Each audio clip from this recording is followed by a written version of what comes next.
साथ रहने के बहाने मत ढूंढा करो यार, भरोसे के लायक नहीं हो तुम। और अब मुझे तुमसे कोई मतलब नहीं। तुम्हारा मुझसे कोई मतलब नहीं है? कोई मतलब नहीं है तुम्हें मुझसे? तो मेरी जिंदगी का कोई मतलब नहीं है। कल कमल का हार मुझे हर्ष क्या है? पागलपन मत करो।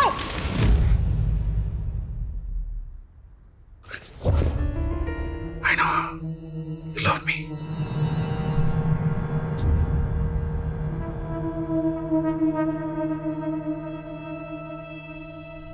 देखिए मेरी मोहब्बत, तुम ऐसे ही मुझे अपनी जिंदगी से दूर नहीं कर सकती Nilofer. I know you love me. Still hate you. सच्ची?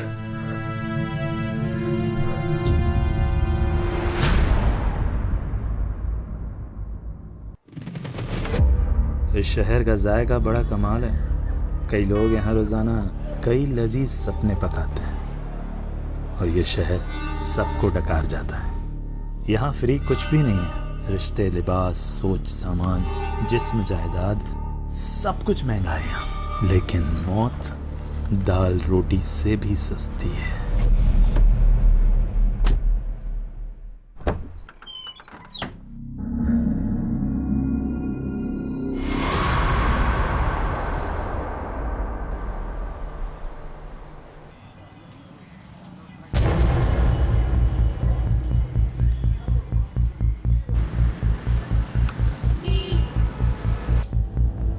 जल्दी करो। सॉरी नीलोफर, सुबह से कुछ भी नहीं खाया था। वैसे हम जा कहाँ रहे हैं? अभिनंदन बैंक्वेट। अरे हाँ, आज तो कीर्ति की शादी है ना? पहले बताया क्यों नहीं मेरे को? मैं कपड़े चेंज कर लेता। हाँ, रास्ते में तुम्हारे लिए शेरवानी ले लेते हैं। हम शादी में नहीं जा रहे स्टूपिड। तुमने जो गूफ अप करा है उसे रेक्टिफाई करने जा रहे हैं। नो एक्सक्यूज जेकब, दूल्हा विदाउट सेहरा पॉसिबल ही नहीं है। नो इश्यूज कीर्ति। और वैसे भी हमारी कम्युनिटी में सब एक्साइटेड है कि आज जेकब फर्नांडिस घोड़े पे शादी करने जाएगा। घोड़ा नहीं बुद्धू, घोड़ी होती है। सीरियसली यार, इन लोगों ने घोड़ा बुक कर दिया। हंसो मत यार, जाओ जाकर जेंडर चेंज करो। अच्छा एक मिनट, मेरी फ्रेंड नीलोफर का कॉल आ रहा है। I will see you at Jaimala. Hi Nilofer. Thank God Kirti तुमने फोन उठा लिया। मुझे तुमसे बहुत इंपॉर्टेंट बात करनी है। कीर्ति, तुम्हारा होने वाला हस्बैंड एक फ्रॉड है।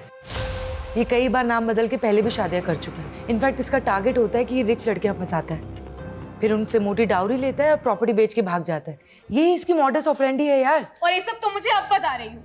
2 महीने पहले मैंने तुम्हारी डिटेक्टिव एजेंसी को इस काम पर लगाया था ताकि पता चल सके कि वो इंसान सही है या गलत, उसका बैकग्राउंड क्या है। और तुमने क्या किया? और गोल्डी तुमने तो मुझे सारे ग्रीन सिग्नल्स दिए थे ना कि सब सही है। उसके बाद जाकर मैंने हाँ किया। कीर्ति, गोल्डी से गलती हो गई। मैंने तुम्हें सिर्फ काम नहीं दिया था नीलोफर। मैंने समझा था तुम मेरी दोस्त हो और तुम्हारे लिए मेरे कंसर्न्स मैटर करते हैं, पर तुमने किसी चीज पर ध्यान नहीं दिया। Sorry my foot Nilofer. 25 lakh लग चुके हैं शादी पे, इंक्लूडिंग योर फीस। और वहां पे ना वेन्यू के बाहर सारे गेस्ट खड़े। क्या बोलूं मैं उनको जाकर? और आज ना जेकब से ज्यादा मुझे तुम पर गुस्सा आ रहा है, और इसे ना मैं कभी भूलूंगी नहीं। मैम, कुछ बोलना भी मत। देखा, तुम्हारी वजह से कितना सुनना पड़ा मुझे। मैम गोल्डी, कुछ दिनों तक अपनी शक्ल मत दिखाना मुझे।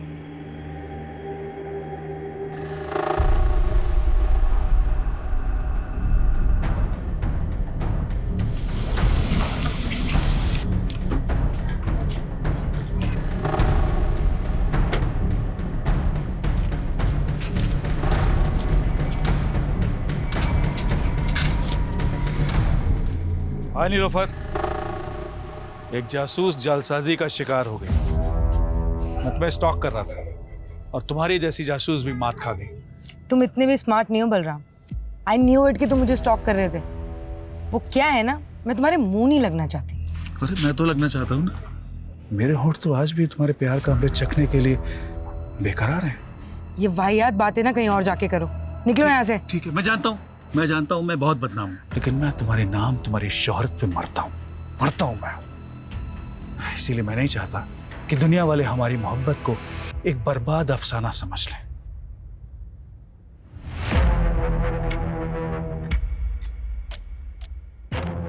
बेहतर होगा अंदर बुला लो।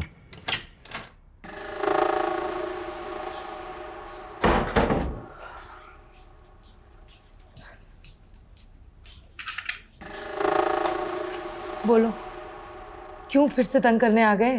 तंग तो तुम्हारा दिल है, हाँ? प्यार करने में भी कंजूसी।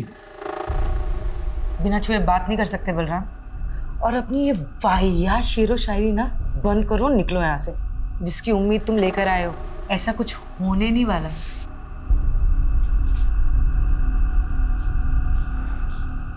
मैं तो नाउम्मीद होकर ही आया हूं। तुम मुझसे क्या, मेरी जिंदगी मुझसे रूठ गई है। मतलब? नीलोफर, मुझे कैंसर हो गया है।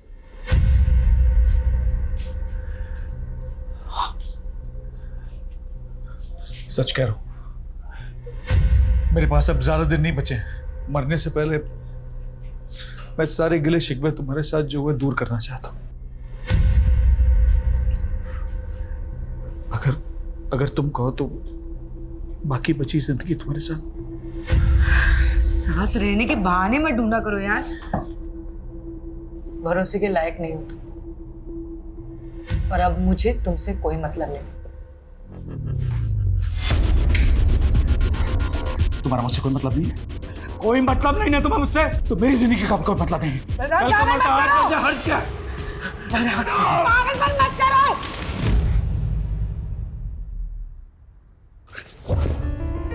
I know you love me.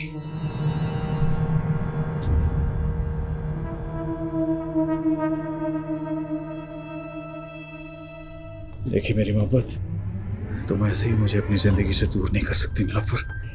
I know you love me. Still hate you. सच्ची?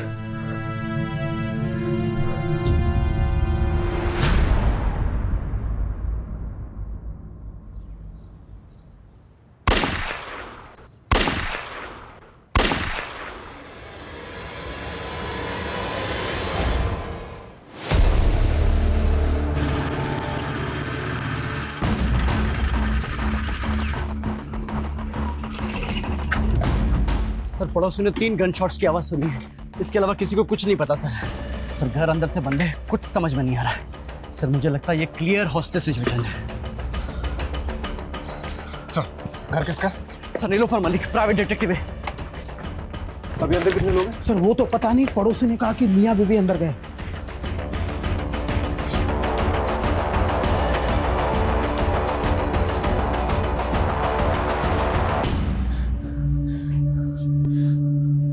जैकेट का बुलेट प्रूफ? सर, पता नहीं था यहाँ जरूरत पड़ेगी, लेकिन मंगवाई है। उसका टाइम नहीं है हमारे पास। इंटरलॉक तोड़ना पड़ेगा।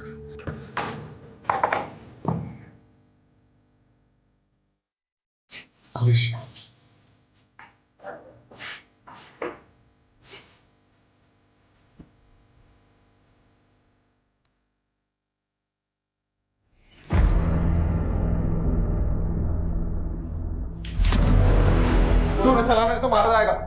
सरेंडर कर दे, इसी में तेरी भलाई है।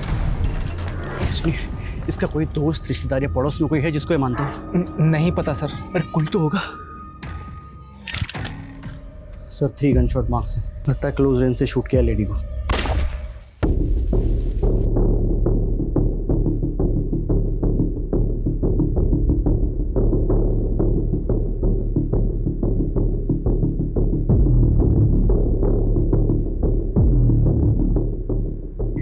फॉरेंसिक को बुलाओ और उनको बोलो प्रीलिमिनरी रिपोर्ट जल्दी मुझे, और ये डेड बॉडीज को पोस्टमार्टम के लिए भेजो। जी सर।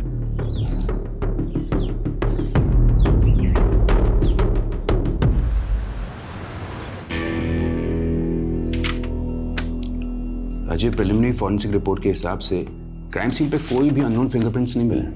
गन के ट्रिगर पे भी जो फिंगरप्रिंट है वो बलराम के। इसका मतलब साफ है कि बलराम ने नीलोफर को शूट किया एंड देन ही शॉट हिमसेल्फ। क्या सोच रहा है?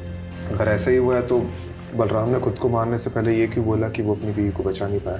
राजीव, हम सोचते हैं कि मरने वाला कभी झूठ नहीं बोलता, लेकिन यहाँ सबूत सच बोल रहे हैं। हस्बैंड वाइफ के बीच में जो भी कुछ हुआ, उसके बाद हस्बैंड ने वाइफ को मारा और फिर जेल जाने के डर से या फिर गिल्ट की वजह से उसने अपने आप को गोली मारी।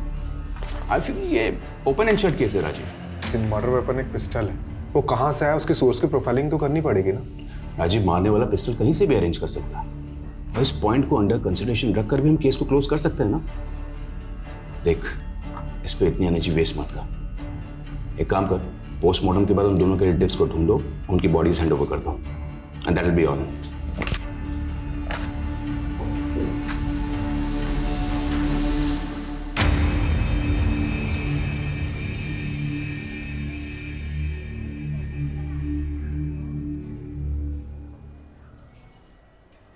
सर, वो नीलोफर के घर में किसी भी तरह की फोर्स एंट्री एग्जिट के साइन नहीं मिले हैं। और सर किसी ने भी ये नीलोफर और बलराम के अलावा किसी तीसरे को नहीं देखा। ये बलराम और नीलोफर के रिश्तेदारों को पता चला? नहीं सर, लेकिन इतना पता चला है कि ये जो नीलोफर है ना, ये NRI थी और इंडिया में तो इसके कोई भी रिलेटिव नहीं है। और सर हाँ, यहाँ पर इसके डिटेक्टिव एजेंसी है और इसका एक असिस्टेंट है गोल्डी। और बलराम? सर बलराम को तो यहाँ के लोग पिछले 1 साल से ही जानते हैं, क्योंकि ये बलराम ने नीलोफर के साथ पिछले 1 साल पहले ही शादी की थी और नीलोफर के घर में ही रह रहा था। बाकी की फॉर्मेलिटीज लोकल पुलिस कर लेगी। दोस्तों जी, अपने पुराने केस में लगते हैं। जी सर। ये बलराम की बातें मेरे दिमाग में अभी तक गूंज रही है। हमारे नीलोफर के घर में घुसने के पहले जो कुछ भी हुआ होगा वो बहुत बड़ा सवाल है। हमें नीलोफर और बलराम के बारे में पता करना चाहिए, हो सकता है कुछ जवाब मिल जाए। क्या नाम बताया था असिस्टेंट का? गोल्डी। नीलोफर के साथ कब से काम कर रहा था? सर तकरीबन 5 साल से। हमने सुना है नीलोफर NRI थी। हाँ सर, अमेरिका से। एक्चुअली उन्होंने वहाँ पे एक डिटेक्टिव के साथ काम किया था। अपने पेरेंट्स की डेथ के बाद वो इंडिया आ गई थी और उन्होंने अपनी एजेंसी यहीं खोल ली थी। और ये बलराम, इसके बारे में क्या क्या जानते हैं? सर बलराम सर मस्त किस्म के इंसान थे और वो अपने आप को आज़ाद मुसाफिर कहते थे। तो मुसाफिरों के ठिकाने भी तो होते हैं। कहाँ का रहने वाला था ये? सर हरियाणा में किसी जगह के थे। और काम क्या करता था? सर वो हमारी एजेंसी में काम करते थे। वो बलराम डिटेक्टिव था? सर वैसे तो वो NRPF में थे। एक्चुअली नीलोफर मैम को अपना काम एक्सपेंड करना था और वो उसके लिए एक ऐसा इंसान चाहती थी जो जोखिम उठा सके। अब सर एक्स सर्विसमैन से बेस्ट तो कौन ही होगा, इसीलिए उन्होंने बलराम सर को अपॉइंट किया। लेकिन क्या इंस्ट्रक्शन दिया था तुमको बलराम? जोशी का पीछा करना था ना, और तुम उसी के साथ हाथापाई करके आ गए। अरे पीछे ही कर रहा था मैं जोशी की कार का। उसने अचानक कार में ब्रेक मारी, मेरी बाइक टकरा गई। साली की बैकलाइट क्या फूटी, थप्पड़ मार दिया उसने मुझे, तो मैं क्या करता? अरे तुम्हारी इसी बेवकूफी की वजह से जोशी को पता चल गया कि मेरा क्लाइंट उसकी जासूसी करा रहा है। तुम छोड़ो ये जासूसी, एक बाउंसर की नौकरी ढूंढ लो, वही सूट करती है तुमको। और तभी उनका प्रोफेशनल एसोसिएशन खत्म हो गया। लेकिन सर इतने डिफरेंसेस के बावजूद भी उन दोनों में प्यार हुआ और सर पिछले ही साल उन्होंने शादी भी की थी। एक बात बता कि बलराम नीलोफर को मार सकता है? सर मुझे नहीं लगता। तो कौन मार सकता है नीलोफर को? कीर्ति, तुम्हारा होने वाला हस्बैंड एक फ्रॉड है। जेकब से ज्यादा मुझे तुम पर गुस्सा आ रहा है और इसे ना मैं कभी भूलूंगी नहीं।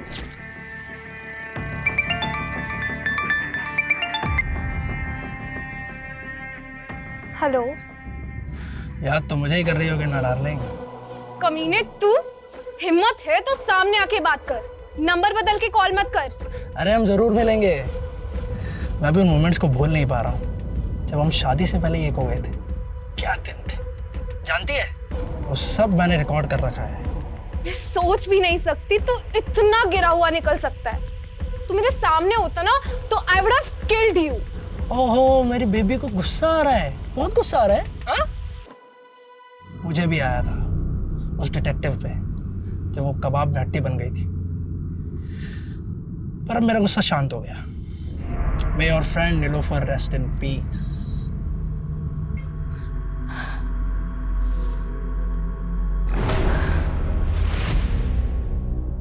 क्या वो डॉक्टर आपने अचानक बुला लिया? जी, ये मार्क देखिए, नीलोफर के ब्लड में पाया गया है और इसी की वजह से नीलोफर शायद कॉन्शियस नहीं रही होगी और उसका रेप किया होगा। तो ये रेपिस्ट का DNA क्या बलराम के DNA से मैच करता है? नीलोफर की बॉडी पे रेपिस्ट का DNA मिला ही नहीं। शायद रेपिस्ट ने कॉन्डोम यूज किया हो। सर ये नीलोफर के घर से हमें ना सीरीज मिली है ना मिला है, तो क्या ये सब बलराम ने गायब किया होगा? देखो, ये नए डेवलपमेंट के हिसाब से ये थ्योरी बनती है कि बलराम ने पहले अपनी बीवी को देकर बेहोश किया। ये बलराम अपनी बीवी से इतनी नफरत करता होगा क्या? यही बात तो समझ में नहीं आ रही सर, उन दोनों के बीच में प्यार था भी या नहीं। देखा, ये ओपन एंड शट केस कैसे बूम करके बैठा है। चलो इस पॉइंट को कंसिडर करते हैं कि नीलोफर का रेप किसी ने तो किया है, क्योंकि अभी तक ये माना नहीं जा सकता कि बलराम ने ही उसका रेप किया, और ये भी हम नहीं मान सकते कि बलराम ने नीलोफर का मर्डर किया, क्योंकि जो आदमी खुद को मारने के पहले ये बोल रहा था कि अपनी बीवी को नहीं बचा पाया, वो अपनी बीवी को मार कैसे सकता है? चलो 1 मिनट के लिए हम ये मान लेते हैं कि उस घर में उन दोनों के अलावा कोई तीसरा आदमी भी मौजूद था, तो क्यों बलराम ने उस तीसरे आदमी के बारे में हमें कुछ भी नहीं बताया और सुसाइड कर लिया? और अगर उस किलर के एंगल से सोचते भी हैं तो उसने पहले नीलोफर का रेप किया और फिर मर्डर कर दिया, तो फिर आई विटनेस बलराम को जिंदा क्यों छोड़ दिया? इसलिए मैं बलराम को रूल आउट नहीं कर रहा हूँ, लेकिन एक पॉसिबिलिटी तो है कि बलराम के अलावा भी कोई और क्रिमिनल हो सकता है। यू आर राइट राजीव, इसे तो इन्वेस्टिगेट करना ही होगा। You have free hold, go ahead. सिक्के को अगर हम यहाँ से देखें तो इसका सिर्फ एक ही पहलू नजर आता है, लेकिन इस केस का सिक्का खुद उठ के कह रहा है कि इसके 2 पहलू हैं। मतलब सर? मतलब रस्तोगी जी, बलराम और नीलोफर की पर्सनल लाइफ को खंगालना होगा। देखते हैं इस केस का असली कलाकार सिर्फ बलराम ही था या और कोई था जिसके पास अपना कोई मोटिव था। जिंदगी के ये लंबे लंबे सफर इंसान का सफरनामा लिखते हैं। कहीं जिंदा दिल सपने, तो कहीं मौत के अफसाने मिलते हैं।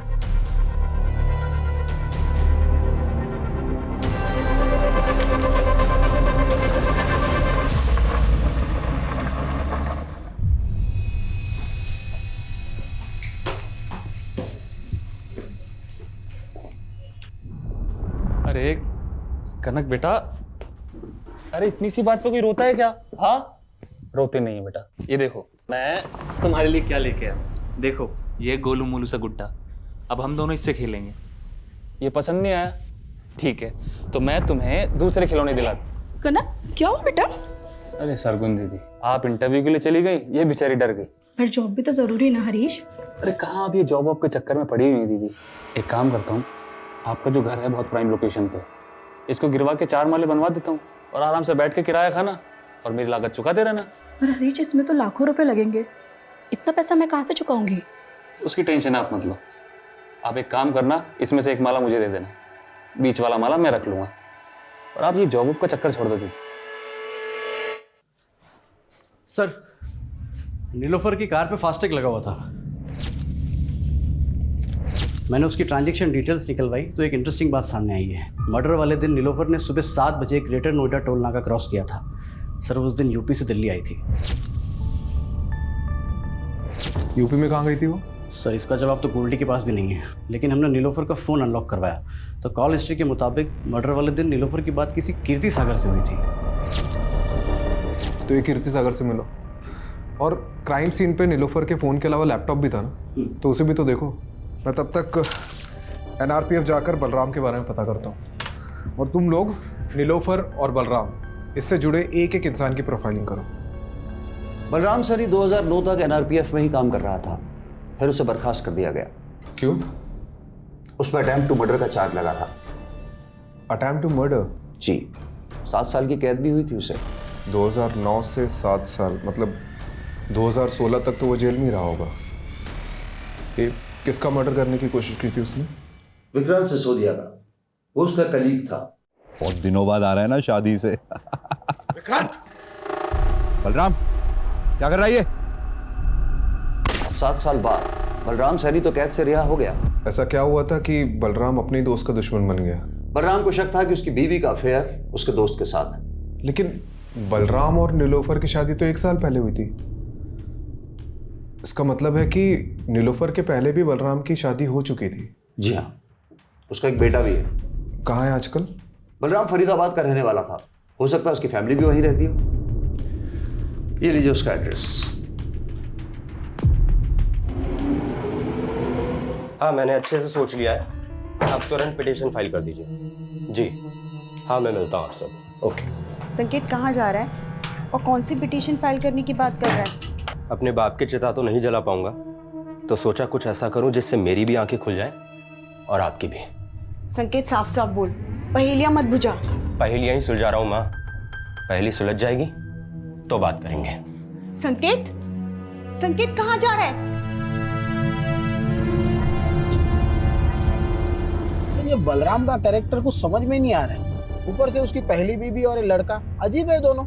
अब इस कांड के बारे में पता तो चल ही गया होगा, उसके बावजूद ना तो सामने आए ना ही बॉडी क्लेम करने आए। लेकिन मैं तो ये समझने की कोशिश कर रहा हूँ कि नीलोफर ने एक ऐसे आदमी से शादी क्यों की जिसका क्रिमिनल बैकग्राउंड था। मुझे एक बात का ताज्जुब हो रहा है। एक तरफ नीलोफर ने आपको एक गलत इंसान से शादी करने से रोका, दूसरी तरफ खुद नीलोफर ने बलराम से शादी की जो कि अटेम्प्ट टू मर्डर में अंदर हुआ था। यह हमें आज ही पता चला है। इस बारे में मुझे कुछ नहीं पता, पर हाँ, नीलोफर ने मुझे ये ज़रूर बताया था कि बलराम पहले शादी कर चुका था, और मैंने भी उससे मजाक मजाक में पूछ लिया कि उसने बलराम में ऐसा क्या देखा। कुछ मत पूछ यार, बलराम में पतियों वाली कोई क्वालिटी नहीं है यार, और काम तो उसे करना ही नहीं आता है, और पैसा उसके पास है नहीं। तो तुझे उसमें पसंद क्या है? उसकी शेरो शायरी? वो तो है। कीर्ति, उसकी बेस्ट बात पता है क्या है? वो मेरे लिए किसी की भी जान ले सकता है, और ये सोच के ना बहुत सिक्योर फील होता है। क्या ये बलराम नीलोफर की जान ले सकता है? नहीं, उन दोनों में झगड़ा जरूर होता था, but they both loved each other. आपकी दोस्त ने कभी ऐसा कोई हिंट दिया कि उसे किसी से खतरा है या कोई उसे नुकसान पहुंचा सकता है? नहीं, ऐसा कभी कुछ नहीं बताया। पर हाँ, उस दिन नीलोफर ने गोल्डी को बहुत डांटा था क्योंकि गोल्डी ने जेकब का बैकग्राउंड चेक करने में गलती कर दी थी।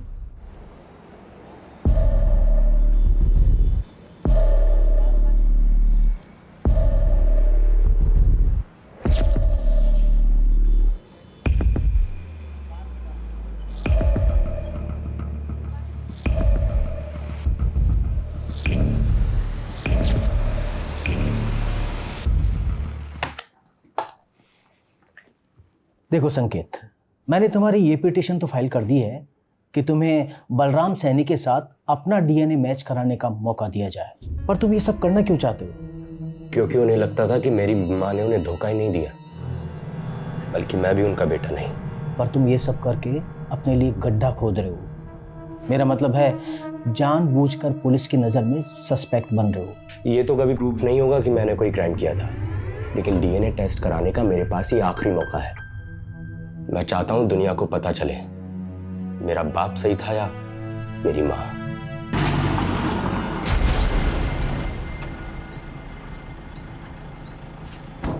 हमें समझ नहीं आ रहा है कि जो नीलोफर का रेप हुआ है, मर्डर हुआ है, वो बलराम ने किया है कि नहीं। इसलिए उसके बारे में हम आपसे कुछ जानने आए। देखिए, हमें पता चला है कि आपके लिए बलराम ने किसी की जान लेने की कोशिश की थी, और उसकी वजह ये थी कि आपका किसी के साथ। मेरा किसी के साथ कुछ नहीं था, उल्टा वो बलराम ही गुस्से वाला था। उसको जब भी गुस्सा आता वो मुझ पर हाथ उठाता था। इतना सब होने के बाद भी जब वो जेल से वापस आया, मैंने सब कुछ ठीक करने की कोशिश की, लेकिन वो मुझे कभी समझ ही नहीं पाया।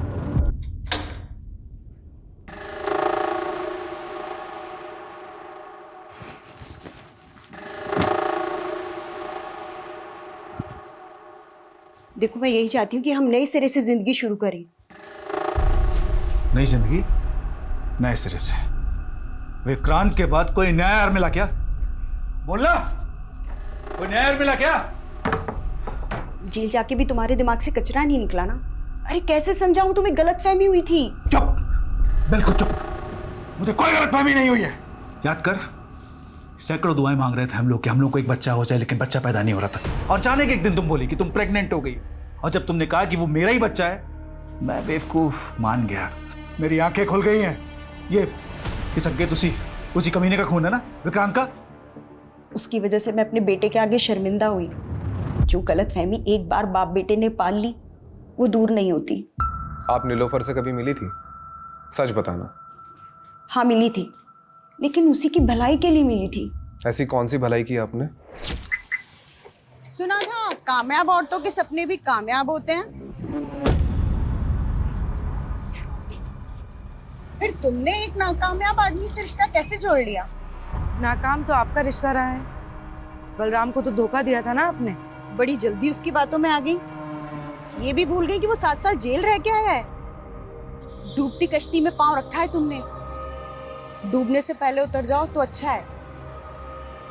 मैंने तो उसकी सलामती ही चाहिए थी, लेकिन जब अपनी किस्मत नहीं बदल पाई तो उसकी क्या बदलती। आपको शक होगा कि कांड बलराम ने किया या नहीं, लेकिन मुझे पूरा यकीन है कि बलराम ने पहले नीलोफर को मारा, बाद में खुदकुशी की। आखिर उसके पाप का घड़ा भर ही गया था। कैसी लगी कनक? अच्छी है ना? चल तू जल्दी से जा और जाकर के पहन के दिखा। क्या बात है दीदी, कनक के लिए नई ड्रेस? लगता है दिल्ली में जो इंटरव्यू दिया था वो पास कर लिया है। वो तो बिल्कुल बेकार गया, लेकिन हाँ कोड़ियागंज में मुझे एक जॉब मिल रही है। सोच रही हूँ कनक के साथ जाके वहीं शिफ्ट हो जाऊँ। शिफ्ट कर रही हो तो फिर इस घर का क्या करना है? आप बोलो तो बिकवा दूं। तू मेरा घर बेचने पर क्यों तुला है? मतलब आप कौड़ियागंज चली जाएंगी और पीछे से इस घर पे किसी ने कब्जा कर लिया तो? कमलेश, ये बलराम का कैरेक्टर कुछ समझ में नहीं आ रहा है। मतलब उसे सस्पेक्ट मानो या विक्टिम, पता नहीं। अच्छा, ये तीसरे आदमी की थ्योरी से कुछ हाथ लगा? सर ये नीलोफर का लैपटॉप ऑन किया है मैंने। इसमें सर ये जैकब की कुछ फोटोज मिले हैं। सर ये तो पहुंचा हुआ अपराधी है, कई स्टेट्स में मोस्ट वांटेड है। इसके ऊपर तो सर धोखाधड़ी और अटेम्प्ट टू मर्डर जैसे चार्जेस हैं।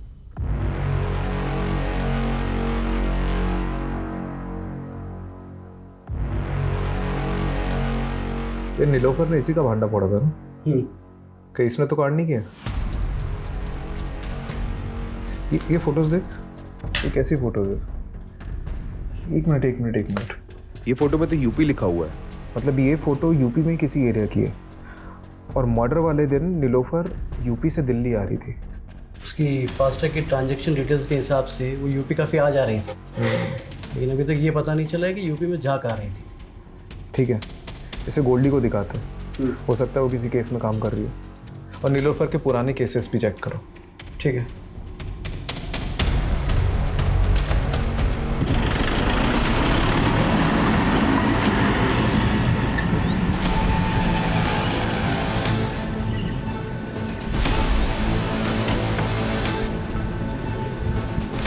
छोड़ो हमें, छोड़ो।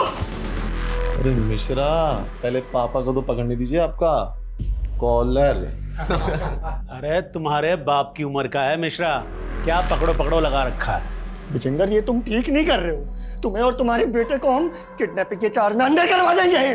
सिर्फ किडनैपिंग? अरे मर्डर भी हो सकता है तुम्हारा।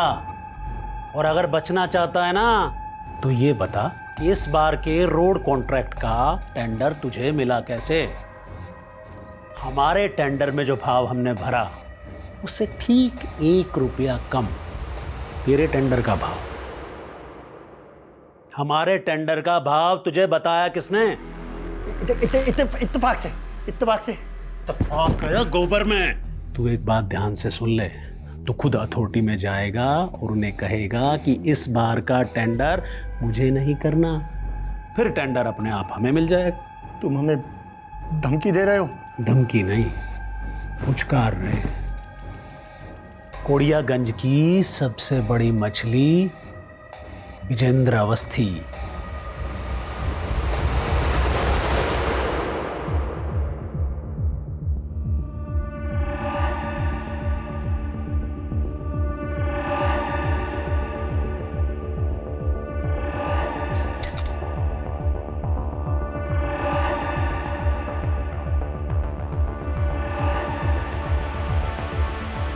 ये चाबी इस बुक में क्या कर रही है? सर वो नीलोफर मैम के घर की चाबी है।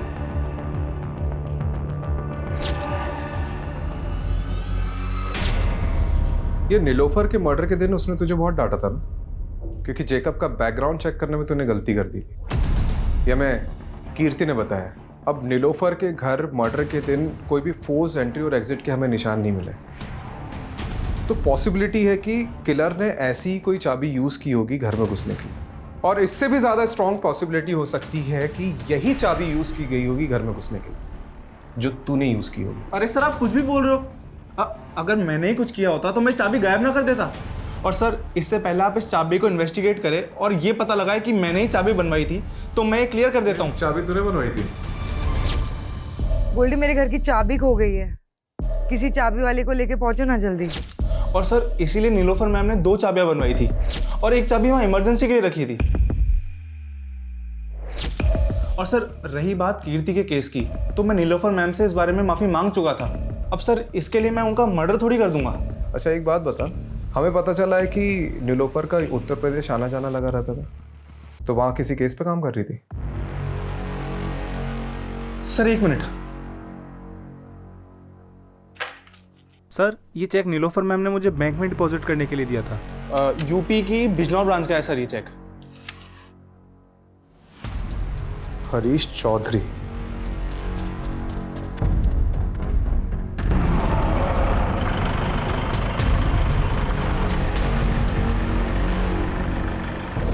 सर, दरअसल मैंने ही वो चेक दिए थे एडवांस नीलोफर। किस चीज़ का एडवांस चेक? सर, मेरी कजिन सिस्टर है सरगुन, 2 महीने से मिसिंग है। उन्हीं को ढूंढने के लिए मैंने नीलोफर को हायर किया था। मैंने बिजनौर थाने में भी दीदी का मिसिंग केस फाइल किया था, लेकिन पुलिस कुछ कर ही नहीं रही है। हरीश, तुम बिल्कुल परेशान मत हो, सरगुन को ढूंढने में मैं तुम्हारी पूरी मदद करूंगी। वो करती क्या थी? वो जॉब ढूंढ रही थी और इसी सिलसिले में वो दिल्ली के किसी मॉल में एक आदमी से मिली थी। वो कोई मामूली आदमी नहीं है हरीश, वो कोड़ियागंज के सबसे रईस आदमी का बेटा है। वो सोशल वर्कर भी है और साथ ही उसकी बहुत सारी कंपनीज भी है। उसी ने मुझे मिलने के लिए कोड़ियागंज बुलाया था। कोड़ियागंज? माँ, मैं भी आपके साथ चलूंगी। अरे बेटा, पहले मैं तो जाकर नौकरी पक्की कराऊं, उसके बाद तुझे भी ले चलूंगी। लेकिन उस दिन के बाद से दीदी कभी लौटी नहीं सर। ये नीलोफर ने सरगुन के बारे में कोई अपडेट दी थी? सर, वो बता रही थी कि कोड़ियागंज का कोई सबसे रईस आदमी है, विजेंद्र अवस्थी करके, और उसके बेटे का नाम अमरीश है। तो उन दोनों की फ़ोटो उसने मुझे दिखाई थी। फ़ोटो है अभी? हाँ सर, दिखाओ। ये देखिए सर, वो बता रहे थे कि इन दोनों पर उसको शक है, और इससे पहले ही नीलोफर कुछ बता पाती, हमने सुना कि नीलोफर और उनके पति की मौत हो गई। कोड़ियागंज जाकर तुमने इनसे बात करी अपनी बहन के बारे में? मुझ जैसा छोटा आदमी इतने बड़े आदमी से कैसे बात कर सकता है? सोचा पुलिस को ही बता दूं, लेकिन उन्होंने कुछ नहीं किया। ठीक है।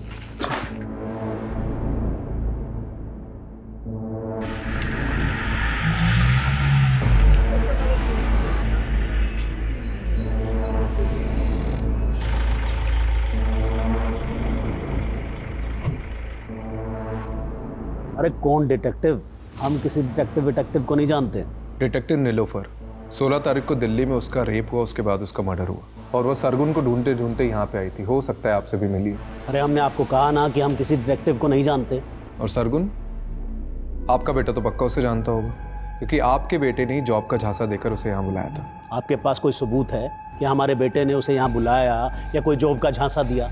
पिछले 2 महीने से दुबई में है वो। आपको कोई कहानियां बता रहा है हमें बदनाम करने के लिए। देखिए अवस्थी जी, बस रहने दीजिए, जा सकते हैं आप लोग यहाँ से।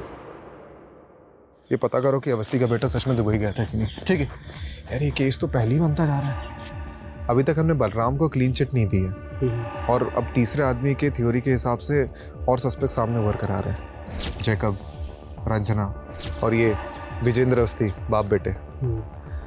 पता नहीं और कितने सस्पेक्ट सामने उभर कर आएंगे।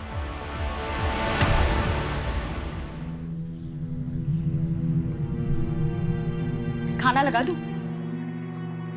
हाथ है मेरे, मैं खुद ले लूंगा। तो कल से बना भी लेना। अरे कितनी बार समझाया है, तू समझता क्यों नहीं है? बस कीजिए आप। अब ये झिकझिक खत्म होने ही वाली है। डीएनए रिपोर्ट आते ही आप अपने रास्ते, मैं अपने रास्ते।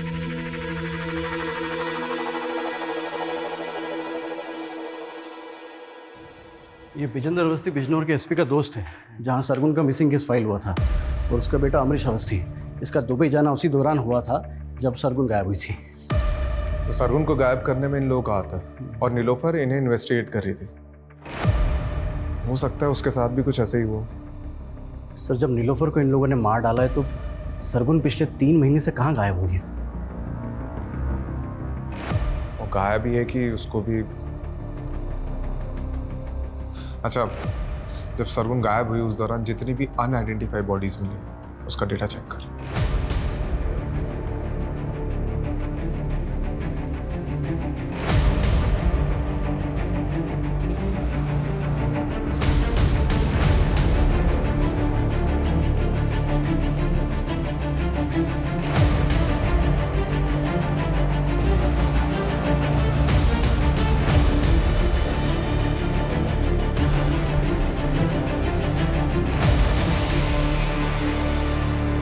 सर 3 महीने पहले हापुड़ में एक औरत की डेड बॉडी मिली थी, जिसकी डिटेल बिल्कुल सरगुन से मिलती है।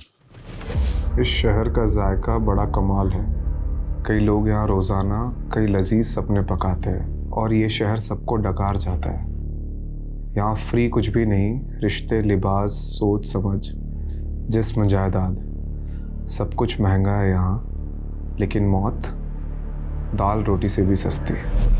सर सरगुन की तरह नीलोफर भी रेप पीड़िता थी, तो क्या दोनों का कातिल एक ही होगा? सरगुन की लाश के पास में पोइट्री मिलना, मुझे ये सरगुन का केस नीलोफर के केस से बिल्कुल अलग लग रहा है। ये यूपी और दिल्ली में हुए रिसेंट रेप केसेस की मैंने डिटेल्स भी निकलवाई है। सिक्के का दूसरा पहलू ढूंढते ढूंढते पहला भूल गया क्या? देख, सब जानते हैं कि बलराम शेर व शायरी का शौकीन था, तो हम ये क्यों नहीं सोच रहे कि वो भी तो ये सब चीज़ कर सकता है। और हो सकता है कि नीलोफर को बलराम की सच्चाई का पता चल गया और बलराम ने नीलोफर को। सर बलराम का सरगुन से कोई कनेक्शन नहीं मिला है, लेकिन फिर भी हमें इस एंगल को इन्वेस्टिगेट करना पड़ेगा। सर ये पटवर्धन ने मैसेज भेजा है, संकेत का और बलराम का डीएनए मैच हो गया है। ये संकेत बलराम का ही बेटा है। अब कोसेगा बाप की तरह पीटेगा, कभी पति के आगे कभी बेटे के आगे, बार बार औरत क्यों झुकती है? सॉरी नहीं संकेत, मेरा स्वाभिमान इतना भी कमजोर नहीं है। माँ। सर मैं रेप केसेस के बारे में पता कर रहा था तो पोएट्री से जुड़ा एक और केस सामने आया है। 2 दिन पहले दादरी हाईवे पर एक लड़की की लाश मिली है, सेम मॉडस ऑपरेंडी। जिंदगी के ये लंबे लंबे सफ़र कहीं यूं ही ना गुजर जाए। आओ मिलकर एक नया समा बनाए।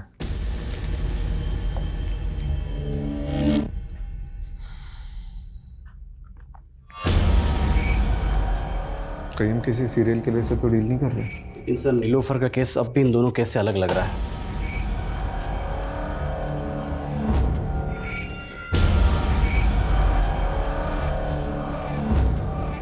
इस सरगुन की लाश हमें हापुड़ में मिली और इस लड़की की लाश हमें दादरी में मिली है।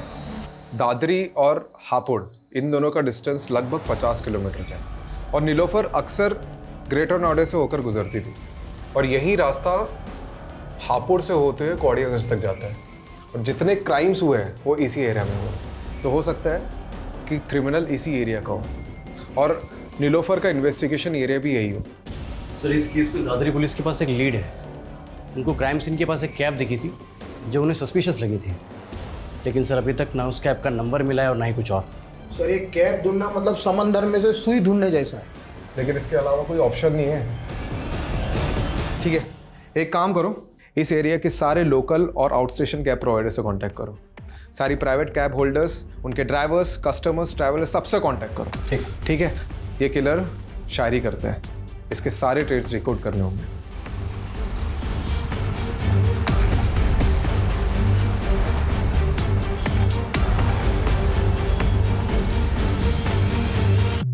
सर 300 से ज़्यादा travel agents, cab service providers और सोलो कैब ड्राइवर से पूछताछ करी। कुल मिला के 700 लोगों से हमने पूछताछ करी सर, और टोटल 27 लोगों को हमने जीरो डाउन किया है जो मर्डर के वक्त दादरी वाले क्राइम सीन एरिया के आसपास थे। इन सबको बुलाओ।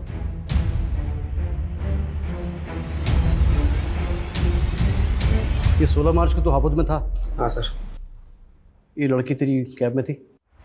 सर मेरी कैब में बहुत सारी सवारियां बैठती हैं, अब हर किसी का चेहरा याद थोड़े ना रहेगा। 11 जून को दादरी में कहाँ पर था तू? सर दादरी में मैं हमेशा ही खिलौना फैक्ट्री में जाता हूँ सर। क्यों? रोज तुम्हारे कैब में वही सवारी बनती है क्या? सवारी? सर कैब मेरी नहीं है, मैं कैब हायर करता हूँ। अच्छा, तो कोई ऐसे कैब ड्राइवर को जानते हो जो शेर व शायरी करता है? सर ऐसा तो कोई मेरे दिमाग में नहीं आ रहा अभी। ठीक है, तुम जा सकते हो। सर 1 मिनट सर, एक कैब वाला मुझे ज़रूर याद आ रहा है, क्योंकि सर उसके म्यूज़िक सिस्टम में गज़लें चल रही थी। गज़लें? वो बंदा मुझे इसलिए याद है क्योंकि वो इंग्लिश में बोलने की कोशिश कर रहा था और सर वो अपने आप को MBA करा हुआ बता रहा था। सर देखो, इनमें से कोई है क्या? इनमें से है कोई वो कैब ड्राइवर? सर ये था वो, यही सुधा सर। हाँ, चमन लाल। सर इससे तो मैं अभी 2 घंटे पहले ही मिला।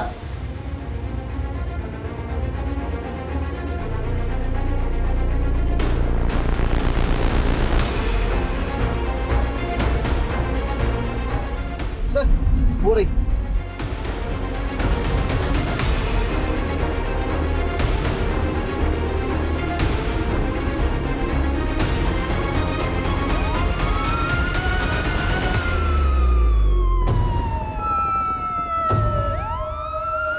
हेलो, ये हापुड़ रोड पे बैकअप भेजो फटाफट।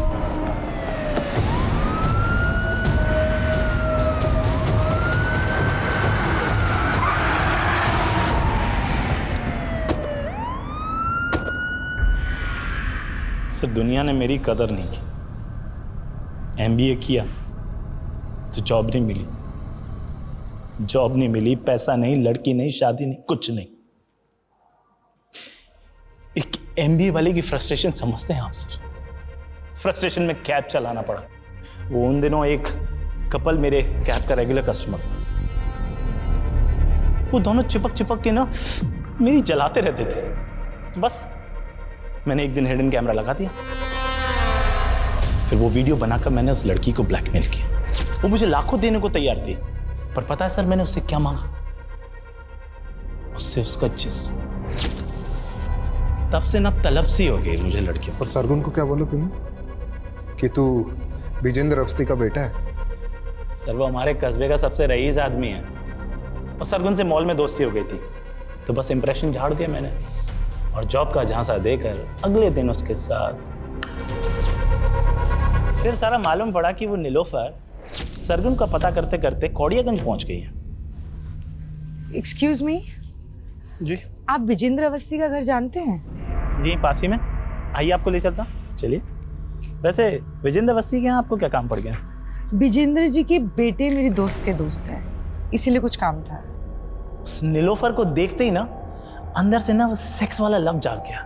बस उसका पीछा किया, पीछा करते करते मालूम पड़ा अरे वो तो डिटेक्टिव। बस तबीयत ना निखर सी गई मेरी कि इस बार शेर एक शेरनी का शिकार करेगा। फिर एक दिन कैफे में बैठी थी तो उसकी टेबल पे चाबी रखी थी, बस मैंने चाबी उठा ली। वो अकेली रहती थी तो सोचा शेरनी का शिकार उसकी गुफा में होगा, और एक दिन उसकी एब्सेंस में मैं घुस गया अंदर, लेकिन वो तो अपने पति के साथ आ गई।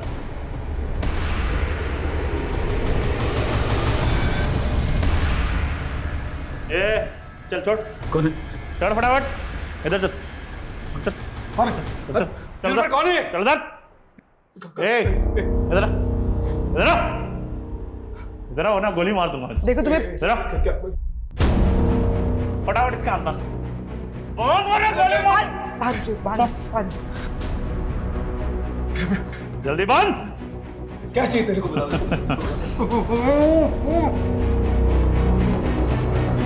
उस फटीचर आशिक का हाल देख के ना तरस आ गया सर। साला दिल और जुबान से शायर जैसा था, ऊपर से बोल रहा था उसको कैंसर था, मरने ही वाला था सर। तरस आ गया तो छोड़ दिया मैंने।